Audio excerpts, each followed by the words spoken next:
ಹೀಗೆ ಒಂದೊಂದೇ ಬ್ರಹ್ಮಾಂಡ ಭ್ರಷ್ಟಾಚಾರ ಬಯಲಾಗ್ತಾ ಇದೆ. ವಾಲ್ಮೀಕಿ ನಿಗಮದಲ್ಲಿ ಏನೆಲ್ಲ ಆಯಿತು ಅನ್ನೋದಕ್ಕೆ ಸಂಬಂಧಪಟ್ಟಂತೆ ಇನ್ನು ವಾಲ್ಮೀಕಿ ನಿಗಮದ ಒಂದೊಂದೇ ಬ್ರಹ್ಮಾಂಡ ಭ್ರಷ್ಟಾಚಾರ ಬಯಲಾಗ್ತಾ ಇದೆ. ಎಸ್ಐಟಿ ತನಿಖೆಯಲ್ಲಿ ಸ್ಫೋಟಕವಾದಂತಹ ವಿಚಾರಗಳು ಗೊತ್ತಾಗ್ತಾ ಇದೆ. ಯಾವುದೇ ಕಂಪನಿಗಳ ಹೆಸರಲ್ಲಿ ಯಾವುದೋ ಕಂಪನಿಗಳ ಹೆಸರಲ್ಲಿ ನಕಲಿ ಖಾತೆಯನ್ನ ತೆರೆದು ಹಣ ವರ್ಗಾವಣೆ ಮಾಡಲಾಗಿದೆ. 4 ನಕಲಿ ಅಕೌಂಟ್ಗಳನ್ನ ಈಗ ಪೊಲೀಸರು ಪತ್ತೆ ಮಾಡಿದ್ದಾರೆ. ನಕಲಿ ಅಕೌಂಟ್ಗೆ ಕೊಟ್ಟ ಕಂಪನಿ ವಿಳಾಸವನ್ನ ಪೊಲೀಸರು ಪತ್ತೆ ಹಚ್ಚಿದ್ದಾರೆ. ಯಾರದ್ದೋ ಕಂಪನಿ ಹೆಸರು ಹಾಗೂ ವಿಳಾಸವನ್ನ ಬಳಸಿ ನಕಲಿ ಖಾತೆ ಮಾಡಿದ್ರು. ಈ ಸಂಬಂಧ ಆಯಾ ಕಂಪನಿಯ ಮಾಲೀಕರಿಂದ ಈಗ 4 ಎಫ್ಐಆರ್ ದಾಖಲಾಗಿದೆ. ವಿಜಯ್ ಕೃಷ್ಣ, ರೇಖಾ, ರಾಘವೇಂದ್ರ, ನವೀನ್ ರಿಂದ ದೂರನ್ನ ದಾಖಲು ಮಾಡಲಾಗಿದೆ. ಕೆಪಿ ಅಗ್ರಹಾರ ವಿಜಯನಗರ ಪೊಲೀಸ್ ಠಾಣೆಯಲ್ಲಿ ಎಫ್ಐಆರ್ ದಾಖಲಾಗಿದೆ. ತಮ್ಮ ಕಂಪನಿಯ ಹೆಸರಲ್ಲಿ ನಕಲಿ ಖಾತೆ ತೆರೆದಿದ್ದಾರೆ. ಕೋಟ್ಯಾಂತರ ರೂಪಾಯಿ ಹಣ ವರ್ಗಾವಣೆ ಆಗಿದೆ ಅಂತ ದೂರಿನಲ್ಲಿ ಉಲ್ಲೇಖ ಮಾಡಿದ್ದಾರೆ. ಆರೋಪಿಗಳು ಯಾವ್ಯಾವ ಕಂಪನಿ ಹೆಸರಲ್ಲಿ ಖಾತೆ ತೆರೆದಿದ್ದಾರೆ ಗೊತ್ತು. ಈ ಕಂಪನಿಗಳ ಮಾಲೀಕರು ಎಫ್ಐಆರ್ ಮಾಡಿದ್ದಾರೆ. ನಮ್ಮ ಹೆಸರಲ್ಲಿ ಹೀಗೆ ನಕಲಿಯಾಗಿ ಖಾತೆಯನ್ನ ತೆರೆದಿದ್ದಾರೆ ಅಂತ. ವಿಜಯ್ ಕೃಷ್ಣ ಅನ್ನೋರ ರಾಮ್ ಎಂಟರ್ಪ್ರೈಸಸ್ ಹೆಸರಲ್ಲಿ ನಕಲಿ ಖಾತೆ ಆಗಿದೆ. ಹೈದರಾಬಾದ್ನ ಫಸ್ಟ್ ಫೈನಾನ್ಸ್ ಕೋಆಪರೇಟಿವ್ ಬ್ಯಾಂಕ್ ನಲ್ಲಿ ನಕಲಿ ಖಾತೆ ಆಗಿದೆ. ನಕಲಿ ಖಾತೆ ತೆರೆದು 5 ಕೋಟಿ 7 ಲಕ್ಷ ಹಣವನ್ನ ವರ್ಗಾವಣೆ ಮಾಡಿದ್ದಾರೆ. ಸರ್ಕಾರಿ ಕಾಂಟ್ರಾಕ್ಟರ್ ಆಗಿರೋ ವಿಜಯ್ ಕೃಷ್ಣ ಹೆಸರನ್ನ ಇಲ್ಲಿ ದುರ್ಬಳಕೆ ಮಾಡಿಕೊಂಡಿದ್ದಾರೆ. ಹಾಗಾಗಿ ವಿಜಯ್ ಕೃಷ್ಣ, ರೇಖಾ, ರಾಘವೇಂದ್ರ, ನವೀನ್ ಅನ್ನೋರು ದೂರನ್ನ ಕೊಟ್ಟಿದ್ದಾರೆ.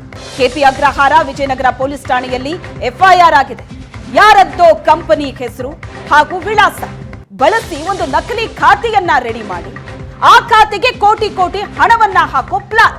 ಅದರಲ್ಲಿ ಈ ಸತ್ಯನಾರಾಯಣ್ ವರ್ಮಾ ಈ ಪ್ರಕರಣದ 13ನೇ ಆರೋಪಿ ಮತ್ತು ಕಿಂಗ್ ಪೇನ್ ಮಾಸ್ಟರ್ ಮೈಂಡ್ ಆಗಿದ್ದ. ಈ ಬಗ್ಗೆ ಹೆಚ್ಚಿನ ಡೀಟೇಲ್ಸ್ ಅನ್ನ ಕೊಡ್ತಾರೆ ನಮ್ಮ ಪ್ರತಿನಿಧಿ ಹರೀಶ್ ಸಂಪರ್ಕದಲ್ಲಿದ್ದಾರೆ. ಹರೀಶ್, ಕೋಟಿ ಕೋಟಿ ಹಣವನ್ನ ನುಂಗೋದಕ್ಕೆ ಈ ದಾರಿ ಏನಿದೆ ಬಹಳ ಕ್ಲೀನ್ ಆಗಿ ಪ್ಲಾನ್ ಮಾಡ್ಕೊಂಡಿದ್ರು.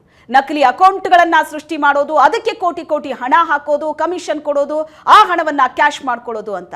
ಈಗ ಒಂದಷ್ಟು ಜನ ದೂರು ಕೂಡ ಕೊಟ್ಟಿದ್ದಾರೆ. ಯಾವುದೋ ಕಂಪನಿ ಹೆಸರು, ಇನ್ಯಾವುದೋ ವಿಳಾಸವನ್ನ ಬಳಸ್ಕೊಂಡು ಈಗ ನಕಲಿ ಅಕೌಂಟ್ ಅನ್ನ ಸೃಷ್ಟಿ ಮಾಡೋದು, ಈಗ ಅವರಿಗೂ ಕೂಡ ಅದು ಬಹಳ ದೊಡ್ಡ ಕಂಟಕ ತಂದಿಡ್ತಾ ಇದೆ. ಸೊ ಯಾರ್ಯಾರು ದೂರು ಕೊಟ್ಟಿದ್ದಾರೆ, ಏನಂತ ದೂರು ಕೊಟ್ಟಿದ್ದಾರೆ?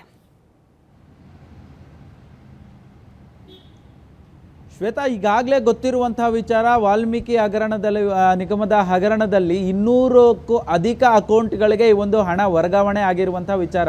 ಅದರಲ್ಲೂ ಪ್ರಮುಖವಾಗಿ ಬೆಂಗಳೂರಿನ 4 ಕಂಪನಿಗಳ ನಕಲಿ ಖಾತೆಗಳನ್ನು ಸೃಷ್ಟಿ ಮಾಡಿ ಬರೋಬ್ಬರಿ 20 ಕೋಟಿಗೂ ಅಧಿಕ ಹಣ ವರ್ಗಾವಣೆ ಮಾಡಿದ್ದಾರೆ ಅನ್ನುವಂಥದ್ದು ಏನು ಹೈದರಾಬಾದ್ನಲ್ಲಿರುವಂತಹ ಏನೊಂದು ಫಸ್ಟ್ ಫೈನಾನ್ಸ್ ಕೋಪರೇಟಿವ್ ಬ್ಯಾಂಕ್ನ ಅಧ್ಯಕ್ಷ ಸತ್ಯನಾರಾಯಣ್ ಅವರ ಒಂದು ಸಹಾಯ ಮಾಡಿಕೊಂಡು ಇವರು ಈ ಒಂದು ನಕಲಿ ಖಾತೆಗಳನ್ನು ಸೃಷ್ಟಿ ಮಾಡಿದ್ದಾರೆ ಅನ್ನುವಂಥ ಮಾಹಿತಿಗಳು ಸದ್ಯಕ್ಕೆ ಲಭ್ಯವಾಗ್ತಾ ಇರುವಂಥದ್ದು. ಇದರಲ್ಲಿ ಬೆಂಗಳೂರಿನ 4 ಅಂದರೆ ಈ ರೇಖಾ ಆಗಿರ್ಬೋದು, ರಾಘವೇಂದ್ರ ಆಗಿರ್ಬೋದು, ನವೀನ್ ಆಗಿರ್ಬೋದು, ಜೊತೆಗೆ ವಿಜಯ್ ಕೃಷ್ಣ ಎಂಬುವಂಥವ್ರು ಅವರ ಕಂಪನಿಗಳನ್ನು ಈ ಒಂದು ಕಂಪನಿಯ ಒಂದು ಅಡ್ರೆಸ್ ಜೊತೆಗೆ ಅವರ ಕಂಪನಿಗಳ ಹೆಸರಲ್ಲಿ ಈ ಒಂದು ನಕಲಿ ಖಾತೆಗಳನ್ನು ತೆರೆದಿರುವಂಥದ್ದು ಗೊತ್ತಾಗಿರುವಂಥದ್ದು. ಯಾವಾಗ ಸಿಐಡಿ ಅಧಿಕಾರಿಗಳು ತನಿಖೆ ಪ್ರಾರಂಭ ಮಾಡ್ತಾರೆ, ಈ ಕಂಪನಿಗಳ ಅಡ್ರೆಸ್ಗಳನ್ನು ಪತ್ತೆ ಮಾಡಿ ಆ ಕಂಪನಿ ಮಾಲೀಕರಿಗೆ ನೋಟಿಸನ್ನು ಕೊಡ್ತಾರೆ.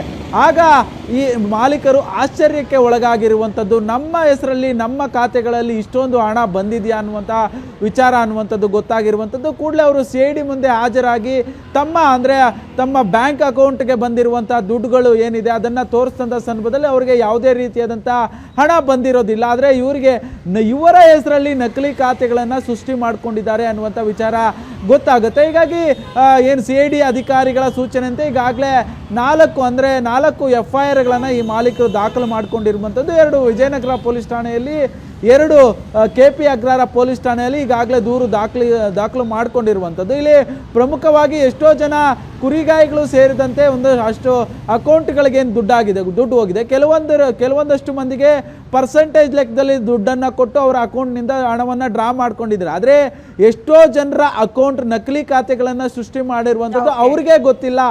ಈ ರೀತಿಯಾದಂಥ ಒಂದಷ್ಟು ವಿಚಾರಗಳು ಈಗಾಗಲೇ ಬೆಳಕಿಗೆ ಬಂದಿರುವಂಥದ್ದು. ಅದರಲ್ಲೂ ಬೆಂಗಳೂರಿನಲ್ಲಿ ಬರೋಬ್ಬರಿ 20 ಕೋಟಿ 4 ಅಕೌಂಟ್ಗಳಿಂದಲೇ 20 ಕೋಟಿ ಟ್ರಾನ್ಸಾಕ್ಷನ್ ಮಾಡಿ ಆ ಹಣವನ್ನು ಪಡೆದಿರುವಂಥ ವಿಚಾರ ಸದ್ಯಕ್ಕೆ ಗೊತ್ತಾಗಿರುವಂಥದ್ದು. Shweta, yes, thank you Harish ನಿಮ್ಮೆಲ್ಲ ಡೀಟೇಲ್ಸ್ಗೆ.